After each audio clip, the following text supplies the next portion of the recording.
ground.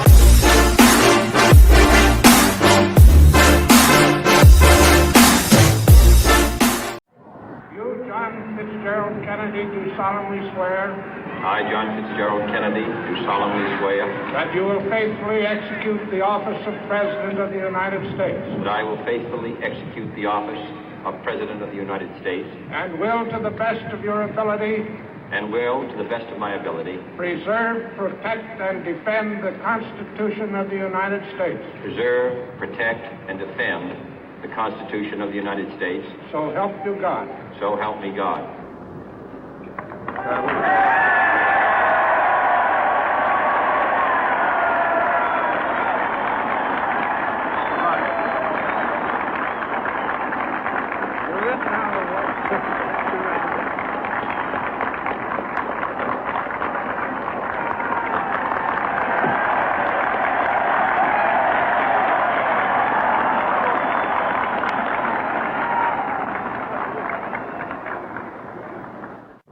Vice President Johnson, Mr. Speaker, Mr. Chief Justice, President Eisenhower, Vice President Nixon, President Truman, Reverend clergy, fellow citizens. We observe today not a victory of party, but a celebration of freedom, symbolizing an end as well as a beginning, signifying renewal as well as change. For I have sworn before you and Almighty God the same solemn oath our forebears prescribed nearly a century and 3/4 ago. The world is very different now, for man holds in his mortal hands the power to abolish all forms of human poverty and all forms of human life.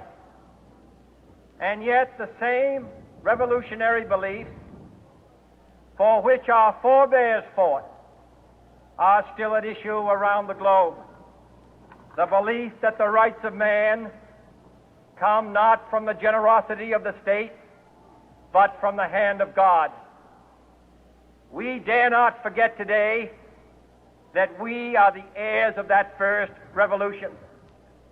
Let the word go forth from this time and place to friend and foe alike that the torch has been passed to a new generation of Americans born in this century, tempered by war, disciplined by a hard and bitter peace, proud of our ancient heritage, and unwilling to witness or permit the slow undoing of those human rights to which this nation has always been committed and to which we are committed today at home and around the world.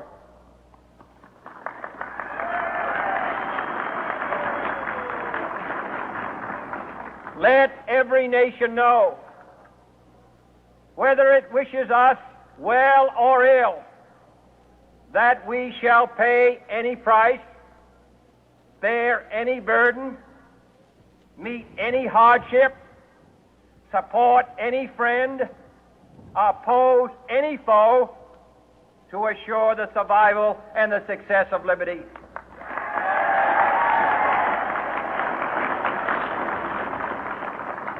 This much we pledge and more.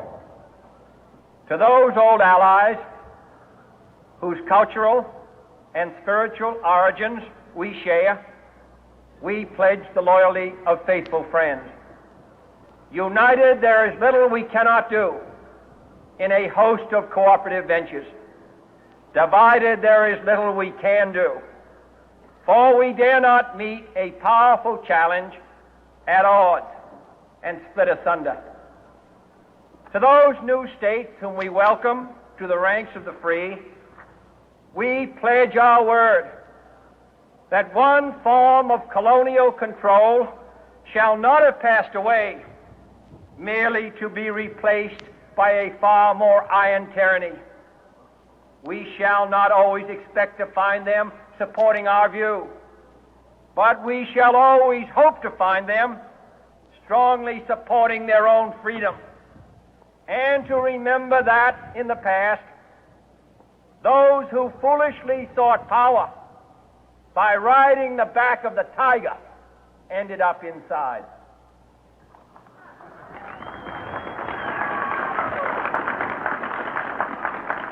To those people in the huts and villages of half the globe struggling to break the bonds of mass misery, we pledge our best efforts to help them help themselves for whatever period is required, not because the communists may be doing it, not because we seek their votes, but because it is right. If a free society cannot help the many who are poor, it cannot save the few who are rich.